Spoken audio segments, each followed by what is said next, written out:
You are listening to the Horse Radio Network, part of the Equine Network family. What a beautiful day for horses in the morning.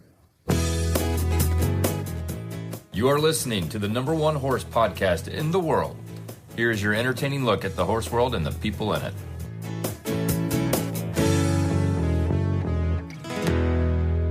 Well, good Friday morning. I am Glenn the Geek in Ocala, Florida. And I'm Jamie Jennings in Norman, Oklahoma. You're listening to Horses in the Morning on the Horse Radio Network for Friday, June. I gotta sneeze. 11th, episode 3970. This episode is brought to you by Kentucky Performance Products. Good morning, Horse World. God. All right. Okay, I'm fine. Everything's fine. What's happening today, Glenn? Today, coming up on the show. Normally, we would cut that out, but I'm leaving that sucker in. Oh, thanks. When you screw up, I tend to want to leave them in. I noticed that. In our Where Are They Now segment, Christy West joins us and discusses her impressive career in competitive formation skydiving. And she also just got a new license we're going to talk about. Jamie's going to do a training tip involving poles. I think they're the kind you lay on the ground.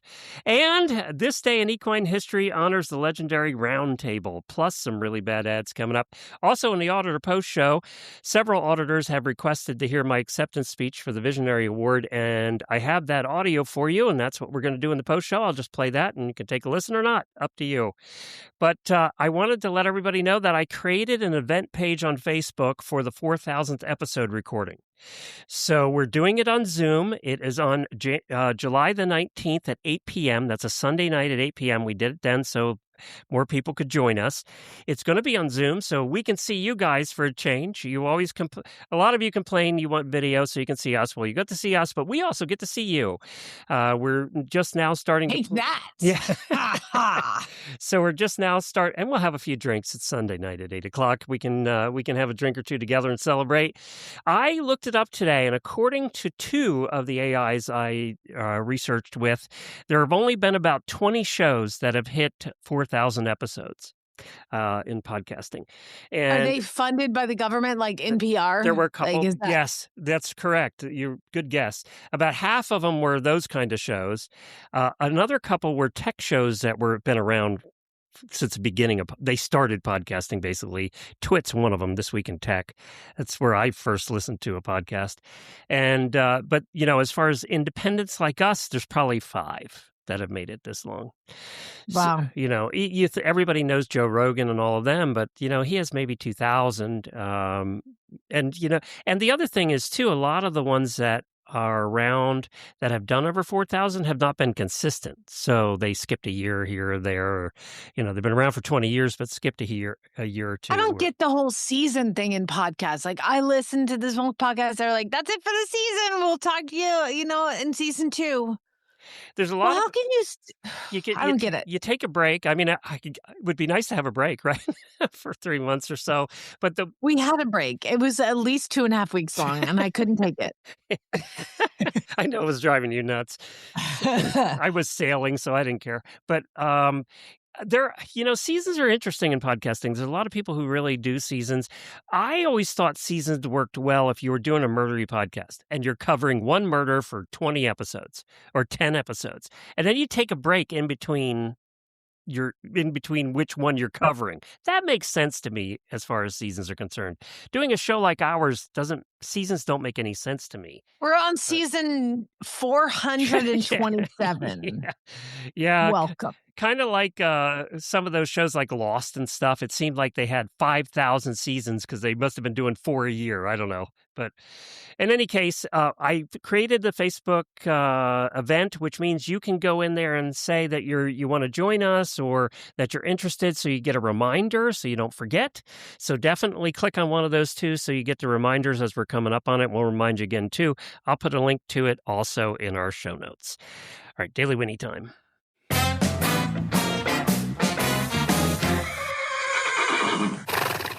From the podcast to the barn, here's some hidden birthday wishes to keep you warm. We have 2 auditor birthdays this weekend, Christy P. and Denise A. Happy birthday to both of you. We hope you have a fantastic weekend.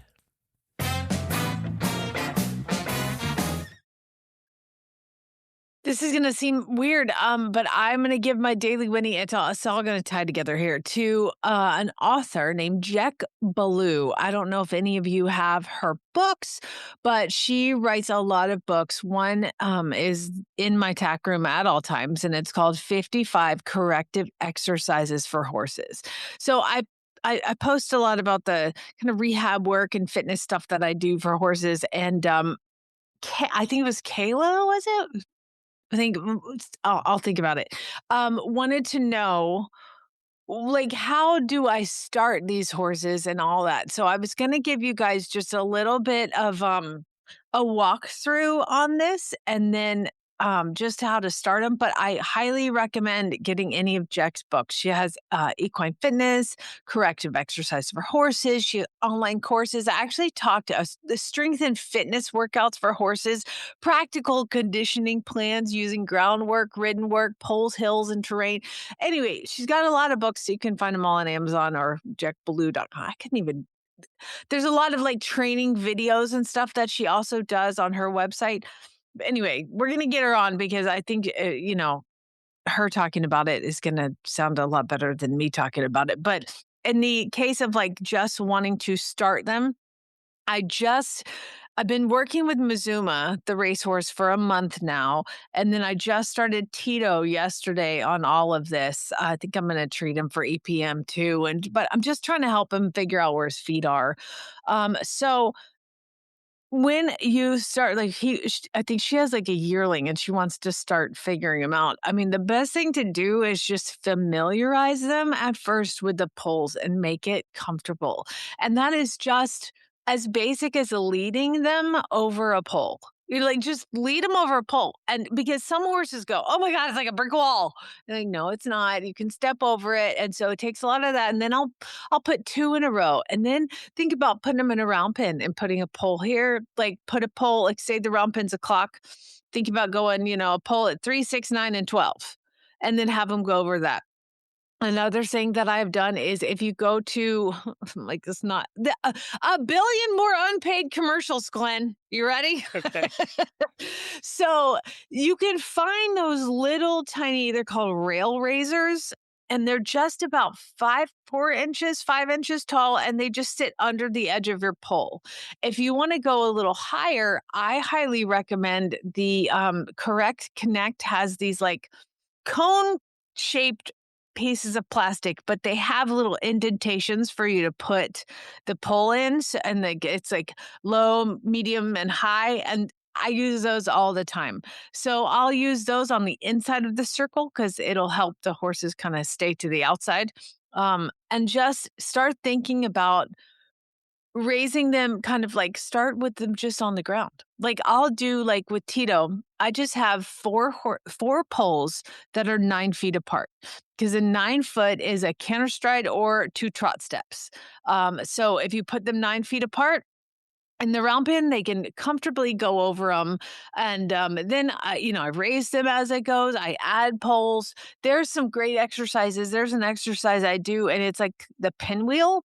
So you put poles like it's like if again, the clock would be like at 12 o'clock, 2 o'clock, 4 o'clock, a pole going up. But like I put 2 poles like in a row. So it looks like this.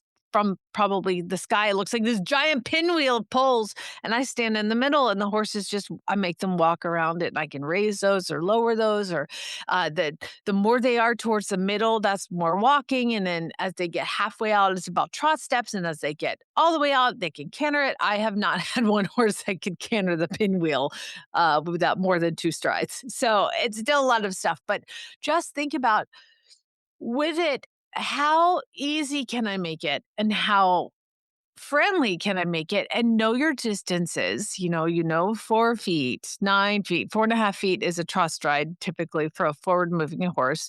But if you have a horse that's really short strided, then you make it a little smaller, and they'll tell you very clearly as they start to go over it. I need more space, or I need them to be closer together because I can't quite get it. And you want to make it as easy as possible for the horse. And I posted a video on my Flyover Farm Facebook page of Mazuma going over some elevated trot poles in slow motion. It's crazy. But you see them going over poles and you're like, okay, cool. Watching it in slow motion with elevated trot poles, you can see how he tucks his abs and how much hock action and how accurate they have to be. You should see me talking with my hands right now. How accurate they have to be with their front end and where they place their feet. And it makes them really think about their feet. I use poles all the time. Like, even if I get on a super green bean that's like super distracted, I do a pole exercise in my arena. Do you remember, Glenn, the game Pickup Sticks when you were a kid? You Yep. drop that whole bunch of sticks on the ground and they'd scatter and you had to pick them up without moving anything. Anyway, I do that. I call it Pickup Sticks. I don't think that's in Jack's book because she has like fancy stuff and I'm just like throw poles everywhere. And I'm like, I just ride them and I'm like, there's a pole over there to the left. Let's go left. And then we're going to go right. And then we're going to go left. And then we're going to go right behind us and circle back around. It's just like constant. It's so good for their brain and it's really good for their body. So we're going to get Jack Ballou on to talk about all of this and like the online courses because I really think it's important. But like I do a lot of this rehab work for, I've had a couple horses that have had kissing spine surgery. I've got one in right now who we're going to see whether he's a surgical candidate or not. He's had some injections into his back and letting him just grow and be a horse. And then I've started all this kind of pole work to just see if I can get him to develop a little top line. A lot of times people hate side reins, but remember, it's the hands that hold the equipment that cause the problem. So I do some really low side reins on the side. So they have to really stretch down, and then stretching down and over the poles, you can see their back muscles just rippling, and developing the top line. So all of those are ways that I use them and also introduce them. It's just bit by bit. Like my husband says, what I do is like watching paint dry. So nothing is a big deal. Never get excited. Never get stressful. Like everything should just be like, remember, you want to cause the horse to want to do it. You don't want to force them to do it. You want to cause them to want to do it. I have this pretty cool little thing I've been doing in Mazuma. So we have a pond and and there's no natural bodies of water in Oklahoma. And it's this tiny little pond, but they bermed up the side of it. So there's like this steep hill behind the pond. So I now make That's where you Mazuma do trot the hill hill. work. Yes. And so I just stand in the middle and try not to get stickers on me, those little stupid sticker plants. And I have him just go around and great tip. I went to Amazon and I bought one of those like lap counters for swimming, or whatever.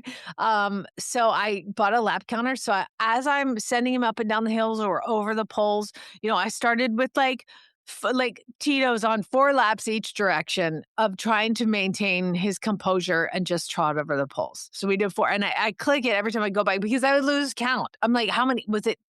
Did they do 8 or 14? I don't even know. Because you lose count. So get a little clicker and just slowly graduate and get these books because they really help you figure it all out. So I'm certainly no genius.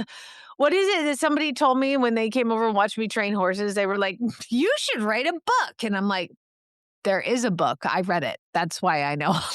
So I can't claim that I'm super smart at any of this. I just read the book. And so check it out. And that would be how I would start it. And so anyway, there you go. I'm trying to answer questions. Very good. Well, thank you for doing that. Appreciate it. You all know that we want our horses breathing easy, especially this time of year. But sometimes you notice that there's an intermittent cough, some nasal discharge, or maybe they're just struggling a bit during exercise or going over poles or dealing with seasonal allergies. Well, our friends at Kentucky Performance Products have come up with something really special called Airwise. It's a research-proven supplement using a powerful blend of antioxidants and micronutrients specifically designed designed to support healthy lung function and a normal inflammatory response in the airways. It's all about keeping their immune health strong so they can perform at their best. Airwise is available through your veterinarian. It is a prescription product, so definitely have a chat with your vet about it if you have a horse in this situation, or head over to kppusa.com to learn more. Join us as we chat with past guests to find out, where are they now? Well, one of the most rewarding things about doing this show for the last 16 years is the really cool people that we have met and get to call friends. And our guest today is one of them. She made her first appearance on Horses in the Morning, and this is going to make you feel old, and I apologize, on episode 5 in 2010, and then came back weekly after that for a long time. At that time, she was digital editor and producer of thehorse.com. Christy West, welcome back. It's good to chat with you all. It's been way too long, and yes, you did make me feel old. Thanks. He makes me feel old. It's all good. I looked, your last appearance here was in 2014, and that was an update on your life. We apologize for not getting back to you in the last 12 years. So. I mean, we were good with an update in 2014. We didn't need to know more, apparently. Like, it's fine. She's fine. Christy, you were around. Last time we had you on, you were skydiving for a living, or at least, talking about skydiving for a living. Are you still skydiving for a living? I wouldn't say I skydive for a living. I would say that I work as a marketing and communications director for skydiving centers for a living. So the jumping is not what I get paid for. It's all the other things. That's the fun part, right? It is still the fun part, and I do still skydive quite a bit. I'm on what I tend to like is competitive formation skydiving. I'm on 2 teams this year, so it's a good year. So you have to be in the thousands of jumps by now. I am. I'd have to look it up, but I'm probably about 6,200 jumps. Oh my God! Oh, good God! God. How are your knees? Your knees hanging in there? They're good. Yeah. Yeah. I don't. I think a lot of people have the impression that all skydiving is round parachutes coming down hard and people tumbling and rolling with their landings, and that's just not that way. Okay, then what way is it? I'm sorry? What way is it then? So they're rectangular or semi-elliptical parachutes, so they're like airplane wings. So you can steer them, you can flare them, slow them down for landing, like stepping off of a curb on the street. And I guess after 6,200 jumps, you figure out how to do that gracefully. So, or you don't make it to 6,200 jumps. I suppose both things can be true. So, Christy, this begs the question. Okay, so you went from, you were coming on this podcast every week talking about articles that you were writing and things you were talking about on thehorse.com. How does one go from horses to skydiving? Like, horses weren't dangerous enough, so you're like, let's step it up. It's almost like I've got different stages of life. I started jumping when I was 21, and I was still riding at the time. But that kind of became what I got into in my free time. But my whole, growing up, I was always working with horses, and I got my equine science degree. So while I was working at the horse, I was actually using both of my degrees, which were equine science and journalism. And then the skydiving was just something that I was doing for fun, and it just eventually became the job after I moved to Texas. So when's the last time you rode a horse? It's been a long time, unfortunately. You live in Texas. That is possible to ride a horse there. It is quite possible to ride horses out here. I just, I don't know. I guess I kind of switched gears a little bit. But I don't maintain a lot of contact with it. But the guy who runs our pro shop here in Houston, his daughter got really into horses, so I gave them some of my horse stuff and my old fancy tack box and all that kind of stuff. So it was kind of cool to see it still being used. Well, where in Texas are you? I'm just south of Houston. Okay, you're south. So what prompted me what reminded me to get you back on the show was you did a post on Facebook recently, and Jamie's husband was an F-16 pilot and now flies for American. You decided that, for 6,200 times jumping out of an airplane that you probably should learn how to fly one, and you did.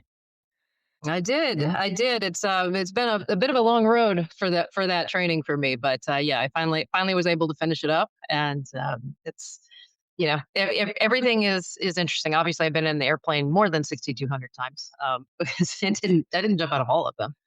Um, it's very different from F-16s, but still fun. You got to start somewhere. So you got your private pilot's license, is that right? I did get my private pilot's license. Does it take another license or two where you can bring other skydivers up and then push them out of the airplane? So there's no particular license required for pushing people out of an airplane as a pilot. Of course not. There's definitely some training that you should have, but it's not something that the FAA regulates. I would have to have a commercial pilot's certification to do that. So in other words, that would enable me to actually get paid for that, unless I suppose I wanted to do it for free, which I don't. So is that what you're doing or not yet? No, this is so I've made my fun my work enough times now that I'm trying to do this just for me. Well, good for you. Smart. So I want to, my family's fairly spread out. It's small, but fairly spread out. My mom's, I'm in Houston. My mom's on the East Coast. I got a cousin in Florida, another one in Tennessee, and my brother's in the Atlanta area. So it just makes it a little bit more easy and fun to go see them as well. And I actually did go take this airplane to the East Coast twice already for family trips as a student pilot. So that was a lot of fun. So do you own it or do you just rent one and take it off? I've done both. I actually, in October, I bought the Cessna 182 from a friend of mine who was selling it to upgrade into a 210. So, oh, don't tell Jamie's husband that. He's been begging to buy an airplane. Let's just go with 180. Any airplane is probably more expensive than they used to be.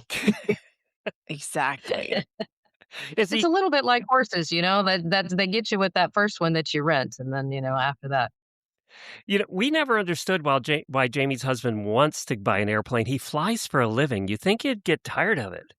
Yeah, but you know what he says to that, Glenn? What? You train horses for a living, yet you want your own horses. And I'm like, damn it. That's a good point. Good. Argue it, right? That's fairly accurate. It is fairly accurate. It also means that when it's not your job, you can go fly or ride when you want. Exactly. That's true. I like it. But it's a no, Christy. Do not get on board with this whole shenanigans. That's my whole life, is getting people into aviation. Are you kidding? Oh, no. Now, last time we talked to you, you had been, God, how do I remember this? It was 12 years ago. You had been in Dubai and places like that. What other exotic places now have you been skydiving? Not a ton. I did an indoor wind tunnel competition earlier this year in France, and that was cool. I went to the World Championships, the outdoor championships in Russia in 2021, which is probably the last time anybody went to Russia for sport for a while. Yeah. Or close to it. But for the most part, I'm still U.S. How was the Russian experience? What was that like?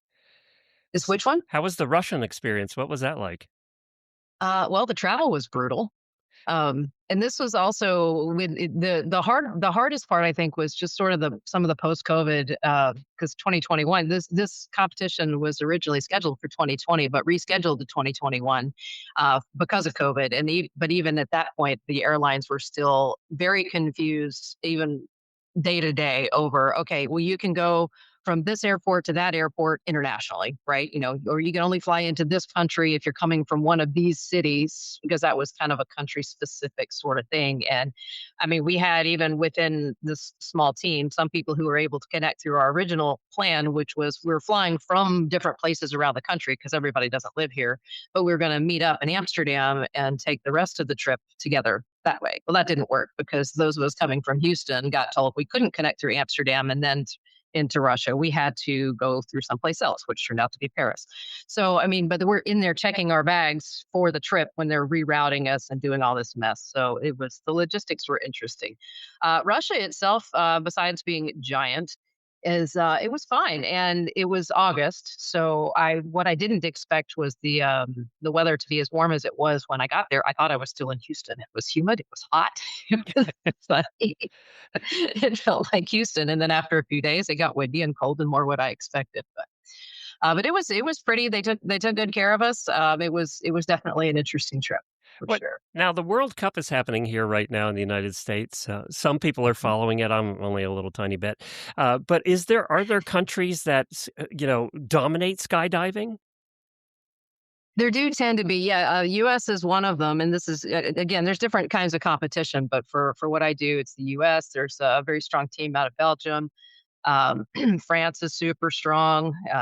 Some of those are more state sponsored or assisted programs, whereas the U.S. there's no state assistance for that, but it's a powerful legacy here out of Arizona for the most part. So And horse people it's a have very a large habit, job. as you know, of collecting equipment. How many parachutes do you own? At the moment, well, I carry 2 at any one time, a main and a reserve. So I've got 4 in my current rigs, and I've got 2 more in a closet. Oh, see, that's Okay. that's nothing. I have a question.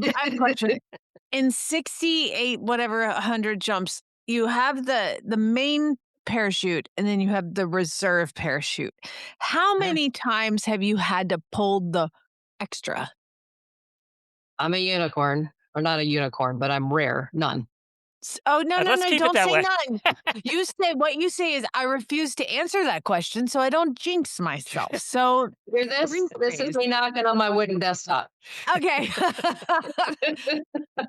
God, that's so cool. You're just so much cooler than all of us. It's insane. That's not true. You're married to an F-16 pilot. He's pretty cool. Oh, wait, you are too. Wait, exactly. Then us, me and Glenn. You all are cool. You're still working with horses. No, dude, you got it. You win. It's fine. I let it go. Well, I got to tell One you, thing I will say that's different about skydiving is that when you're not skydiving, it doesn't cost you anything, unlike a horse. oh, that So is true. That's one good thing. I mean, you may have to do some gear maintenance to get it back up to date when you get back, but when your rig's sitting in the closet for 6 months, it doesn't eat anything. That's true. Airplanes, well, they don't eat anything when you're not flying them, but they do still need maintenance. So But that's you're I was going to say, I'm sorry. I have been mired in this research on airplane purchases for like 10 years, and I'm calling bull on that because those suckers are way more expensive than keeping a horse in my backyard, girl. Come on. that can be true. I was talking about the instance of not flying them. Oh, sure, because they're free when they're sitting on the ground. It's fine. That's fine. Kind of. I mean, they still have hanger rent and all that. So there's also. But I mean, Chad and I have talked about it. It's like the equivalent of having board. You pay board to keep your plane in their little hangar, and then you have to pay like your veterinarian to get all the checkups all the time, and they're like legally obligated to do that. So I mean, it's intense. I think you're a badass. I'm just gonna. Oh, thank you. My bank account disagrees right now. The airplane's today. well, you can be broke and be a badass too. Those two can go There you together. So Okay, good. We'll take that then. We'll take Hashtag broke badass. There you go. Yes, I'm New gonna have shirt. to do there's a that new one. T-shirt. Add that to our New collection of t-shirt, write T-shirts that we never down. have made. You'll sell a lot of them. Yeah. Christy, thank you so much for joining us. We really appreciate it. It's been so much fun to watch you on Facebook all these years. You know what's funny is it feels like I haven't lost touch with you, and that's what Facebook does, right? You see each other's true. posts, and you just feel like I've been talking to you all along, but yet we apparently haven't talked in 12 years.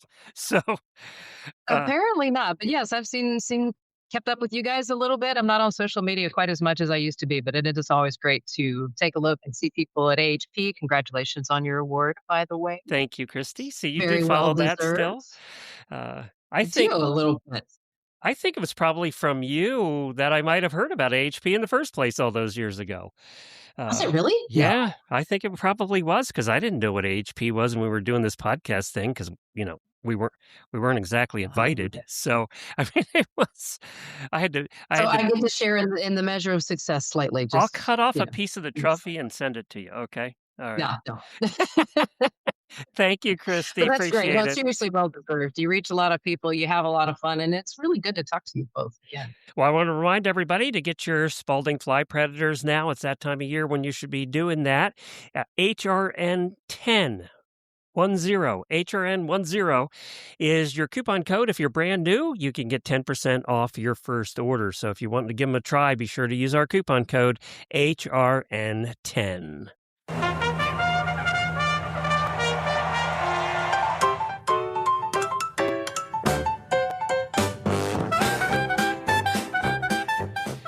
It's time for This Day in Equine History, and I got 3 stories for you here. We're going to go back to ancient Rome in the first one, June 11th. Is it true? I have a question. Yep. Is it true that you men think about ancient Rome like all the time? I don't know. I do think ancient Rome's cool. I think I've watched every ancient Rome documentary and TV show ever made. So, See, there's that whole thing about people thinking about ancient Rome all the time. And I was like, who thinks about ancient Rome all the time? So I asked Chad, I'm like, how often do you think about ancient Rome? And he's like, 3 or 4 times a week. I was like, what? I'm Why? not sure I'm that often. But So here you go. This is like, you're thinking about ancient Well, Rome. to Here be we fair, go. Let's though, hear it. Chad has a lot of time in a cockpit doing nothing. So in ancient Rome, June 11th marked the final days of Vestalia, a festival honoring Vesta, goddess of the hearth. On this day, working donkeys and horses that turned the heavy stones in grain mills were exempted from labor, decorated with garlands of flowers, and paraded through the city with small loaves of bread strung around their necks. To be fair, they were just like, just give me a day off and leave me alone. I don't want to be paraded But yeah, I was just going to say, around. then on their day off, they got paraded around the city. They had to work on their day off. I thought that too, actually. But I never knew about this, the Vestalia and this festival. Never knew about that.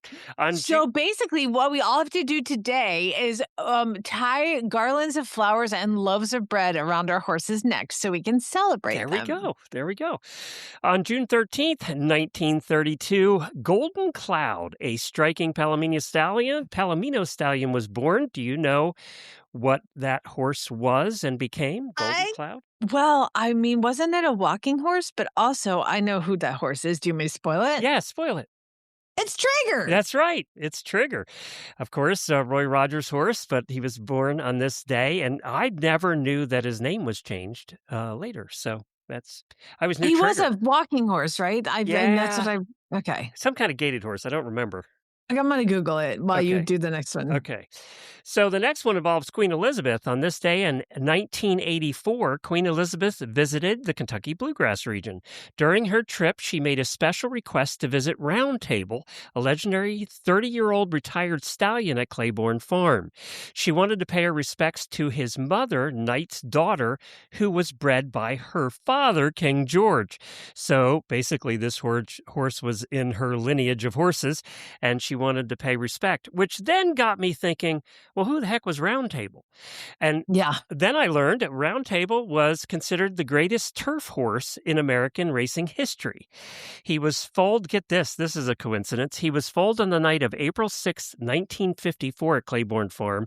Another future Hall of Fame legend and Horse of the Year Bold Ruler was born at Claiborne Farm the same night. They were born the same night. And actually, this horse Round Table is credited for saving Claiborne Farm. Early in his 3-year-old season, Bull Hancock, who owned Claiborne, sold an 80% majority stake in the colt to an Oklahoma guy, an oilman named Travis Kerr, for $145,000.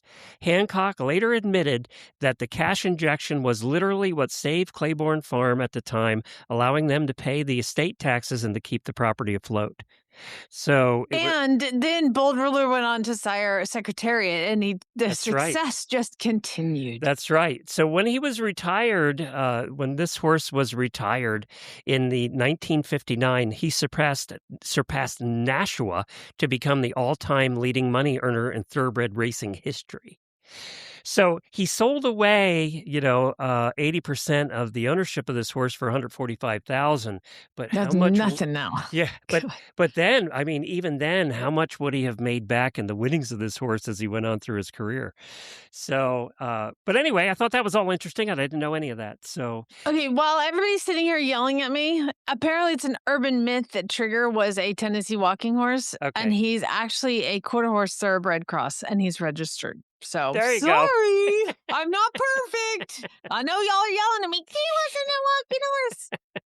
Anywho, that's what the internet says. So we're going with that. And this is the first time we've actually corrected ourselves in the same episode. So I think that's growth. Thank you. We don't have to make a public apology on Monday. This is so great. And we won't have to get all the emails and the posts saying, you got that wrong.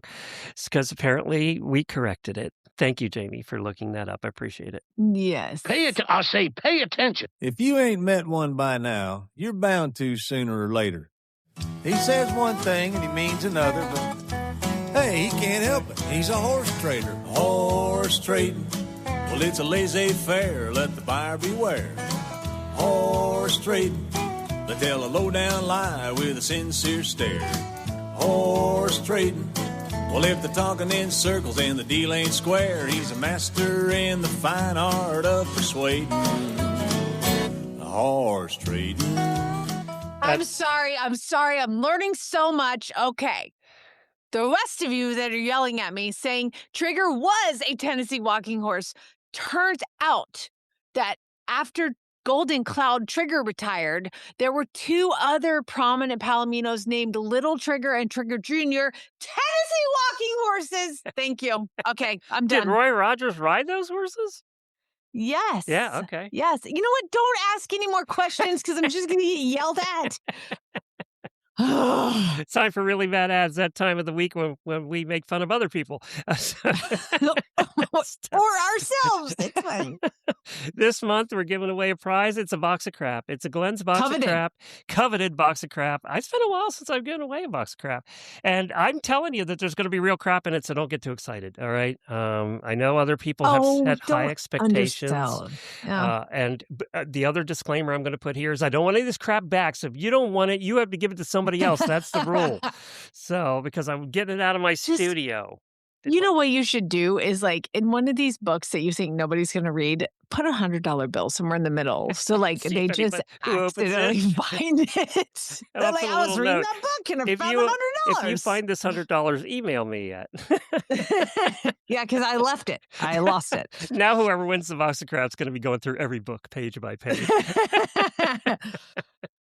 That's funny. I actually kind of like that idea. Well, you don't have time. I know, right? Do you know what my mom always did when we stayed in a hotel? I'm sorry, this is a tangent day. My mother would take a $1 bill and put it in the front page of the Bible in like the drawer. And I'm like, why are you doing this? She's like, I want to reward people for reading the Bible. I was like, you don't even read the Bible. Whatever. People submit their ads for really bad ads from Craigslist or Facebook, and we just have a little bit of fun with them. We don't have time to get to them all every week. Amanda, Michelle, Christy, Michelle, Rebecca, Stephanie, Hannah, and Katie, thank you for sending. You are in for the box of crap, but we just don't have time to get to all of them. Tegan sent this one in. This is from the Ann Arbor area horse people. That's pretty straight. ISO donkey, preferably loudest mofo possible.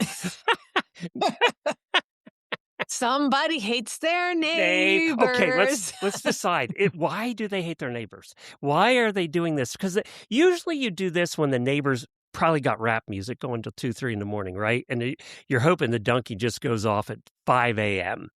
I don't know. My neighbors don't blast loud music at all, but they're just so unpleasant that I think that I want a loud mofo as well. That would be so fun, and like put it in the paddock next to their house. Yes. Okay, yes, everybody.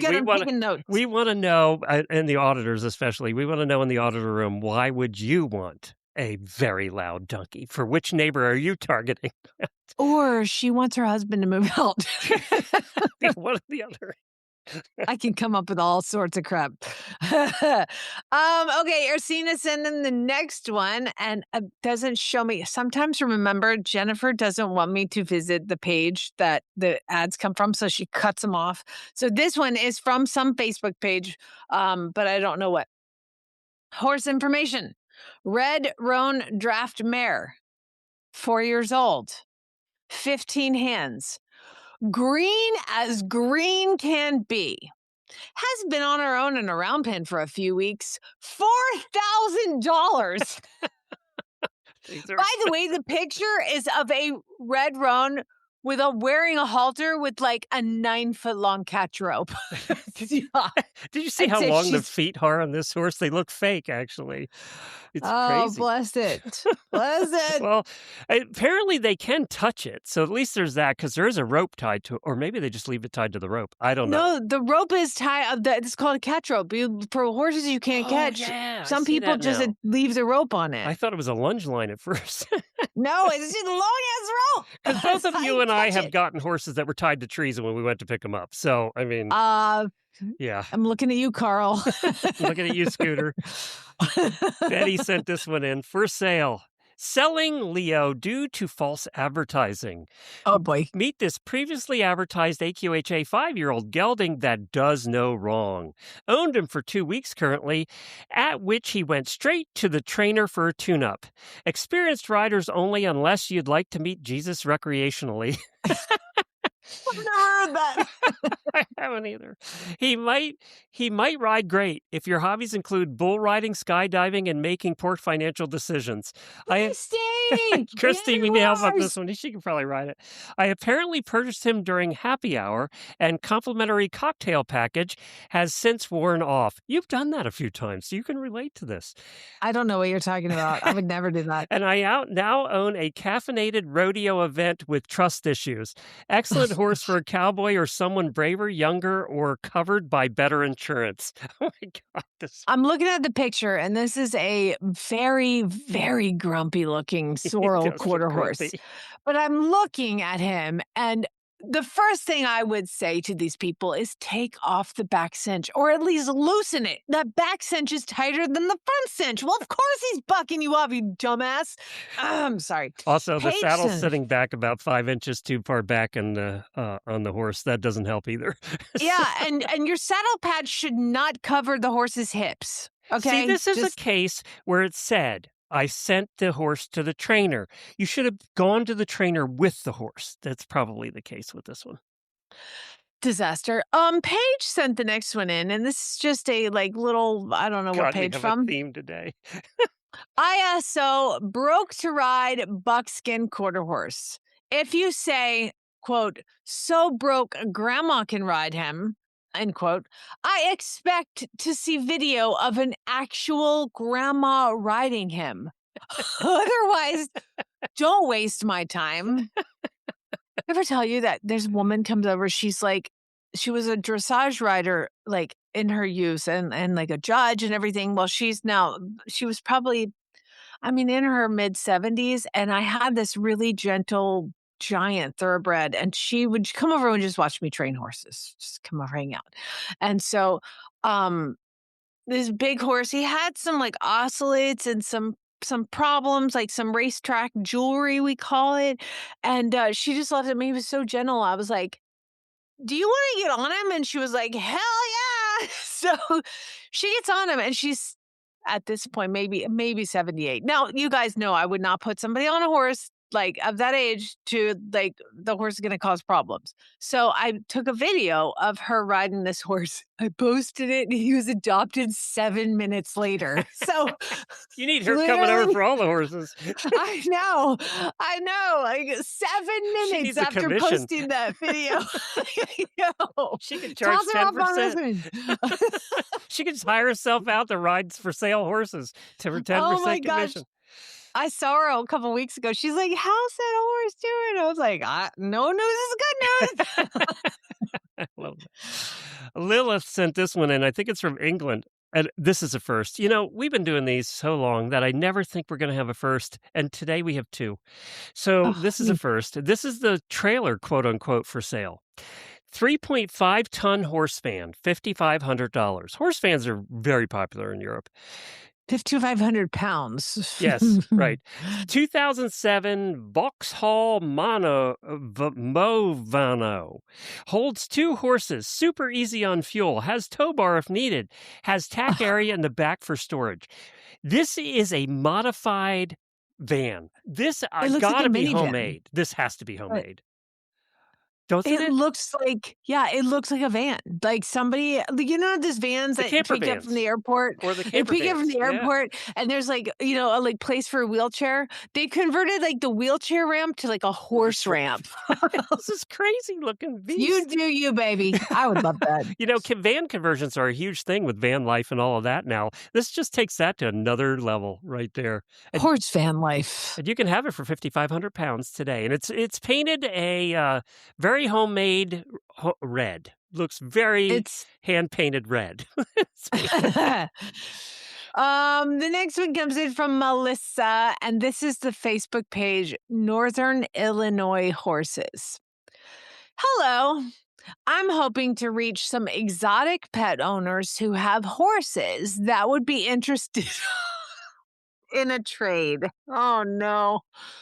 What are we trading today? Okay. Oh my God. We have never had this before. This is the first. I have a tarantula collection. And I'm curious if anyone would trade that for a horse. This is one I wish we had the phone number for. No wonder Jennifer included the Facebook page name because she knows I'm not going to call. Okay, get it together. Okay, hello, I'm hoping to reach some exotic pet owners who have horses that would be interested in a trade. I have a tarantula collection, and I'm curious if anyone would trade for a horse. I have 4 female tarantulas, 3+ years old, with enclosures. And with enclosures and the lot, its estimated value is between $1,000 and $1,800. Expensive. I also have, 6 years of tarantula care and knowledge that I am going to share with you. I will send you pictures if you DM. I don't want to upset anyone with arachnophobia. We thank you for that, us arachnophobics. Yes. We thank you. You're an everything phobic. Snakes, bugs, Yeah. spiders, all the things. Okay, here's what they want to trade their spiders for. I'm looking for a healthy horse that can go into a mixed herd. I'm hoping someone sees this as an interesting opportunity to get a horse off of their feed bill and get some valuable breeder tarantulas. She has a tarantula emoji there, too. Yep. I didn't need that. I got to tell you, that's very specific. That's just one of the most specific trades we've ever had. And they're very polite because they say located near Mokina, Illinois. Thank Jennifer, you. do you have the phone your number for this one? Can you consideration. please call and find out if she got somebody to trade the tarantulas for the horses? We want to know. I just got to go join the Facebook page and search for this ad and see if there's any comments of like, oh my God, I've been wanting tarantulas and I have this horse Who that sent like, this one in? Melissa, can you do that for us? Check on this and let us know how this happened, how this goes. you have an assignment, Melissa. You have an assignment. Frankie sent this one in. Gross. My skin is crawling. I'm sorry. Oh, that's so specific. Go ahead. Frankie, someday, maybe with AI, I could have help with this. I could have it go through all the past show notes of all the Friday shows and find the most unique things that have been wanted for trade for a horse. We could make a Right. top 10 list with that, baby. Again, we should have just started taking notes years ago. What are we But doing? that would have required one of us to be organized, and that never I happened. know. It's true. Frankie sent this one in. Frankie. Nice large pasture buddy or pasture ornament pony. Stout, sweet feral. Stout, sweet and feral. Maybe trainable, but not by me. Make offer. Oh, God, that's one fat horse. It's And a fat there white is horse right there. A very fat white horse in the picture. And apparently it's sweet. Exactly. It's definitely stout. I'll give him that. He's honest about It's- that. And it looks... It looks like a picture of a pony that somebody was like, you know how you have those Snapchat filters that change your face? It looks like somebody put a little pony and it like expanded it outwards, like it stretched it out Oh, because yeah, this you're right. horse's front legs are like 3 feet apart. If you see the halter, it kind of sticks out from the horse's face, too. That is weird. You're right. They did something with the filter there. And they drew the belly down a little bit. I don't know. I mean, who's going to do that? Why would you do that? They ran it through Okay. AI and said, make him look better. And this is what they came up with. This is what AI came up with. Brenda says, sent this one in. Short 5-year-old quarter horse Mayer, M-M-A-I-R, That's a first, too. Mayer. I've never seen it spelled that way before. You can't spell mare right, but you spell approximately right? Short 5-year-old quarter horse Mayer, approximately 14 4 hands. Forehands. Not broke to ride, not super gentle. She's not mean. She's just scared of a lot. I am moving. She's moving to get away from the horse. Can you tell me, is it me or is that horse's tail stuck in the fence? Oh, wait, that's another horse behind it. That is it. And there's another horse right behind it. So it looks like it has 2 heads and a tail stuck in the fence. This is the worst picture I've ever seen. It does look like it has 2 heads. Looks like it's a Siamese twin almost. That is super bizarre. Maybe it's another AI bad picture. It looks like it's like a horse that's looking at the camera backwards, and there's a horse like on the other side of the fence, and its head is like launching into the horse's butthole. There is something wrong with this picture. Something wrong. I almost feel like we should post that picture so everybody can see it. But then people are going to contact us about buying the horse. See, this is why we can't post pictures, you guys, because if we put them on a regular page, then people want to buy it. So if you want to see this crap, you have to be an auditor because that's the only safe place we have to post this crap. It's true. We used to post them every week on our Horses in the Morning Facebook page, but the number of DMs we would get wasn't worth the hassle. It just... Yeah, well, the bad trailers, like, it was crazy. People are like, I want to buy that. I'm like, so I guess somebody buys this crap. I guess. Okay. Final ad is one that I found, and this is on most fun pages. Horses for sale in Oklahoma under $1,500. It's very specific. Stud horse for sale, all caps. Stud horse for sale. Registered. I'm assuming that meant to say registered, but registered 18 years. He's been registered for 18 years. Next line, old good. Old good? Next. That's all? Old good. Old good. Huh. Next line, perpendicular. To what? I don't know. Next line, riding hose make. Next line, good looking baby. 18-year-old baby. 215,800 AR. Next line, best. Next line, iffer. This is really bad. So bad. It's old and good and perpendicular. It's the old good perpendicular riding hose. Just make an iffer. That is such a gem. Like that Facebook page, any Oklahoma horse for sale Facebook pages are like better than Craigslist. Better than Texas even. Yeah. You know what? We didn't have winning. Any today. The South was exempted today. We had none from the South. No Southern accents today. Hold on, let me go to Craigslist in Florida, and I'll come up with about 47 in 5 minutes. Or Georgia, one of the two. That's true. Hey, Either one. Do you remember? Thank you for sending your really bad ads. You can send them to Jennifer@horseradionetwork.com if you want to participate as well. Do you remember earlier in the week or last week? I can't remember when it was. We talked about. Oh, it was last Friday on Really Bad Ads. Somebody had a pet raccoon or something, and we said anybody that's had weird pet animals, let us know.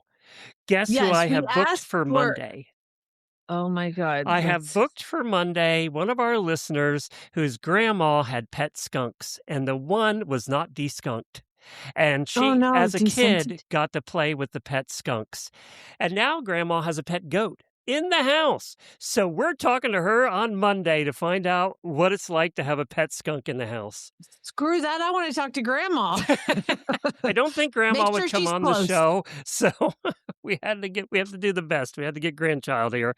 But yes, so we're starting with the skunk. And then I've had people with other pet stuff like raccoons and things that I'm going to get on the show too. So we're going to have a whole series of weird pets in the house. And then, I am so excited about that. And then when you call the tarantula lady, we could get her on too to find out about tarantula keeping.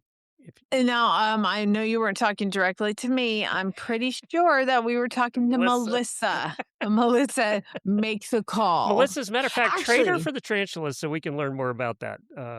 Or just make the call and we'll have you on to tell the story of the phone call that you made. There you Please. go.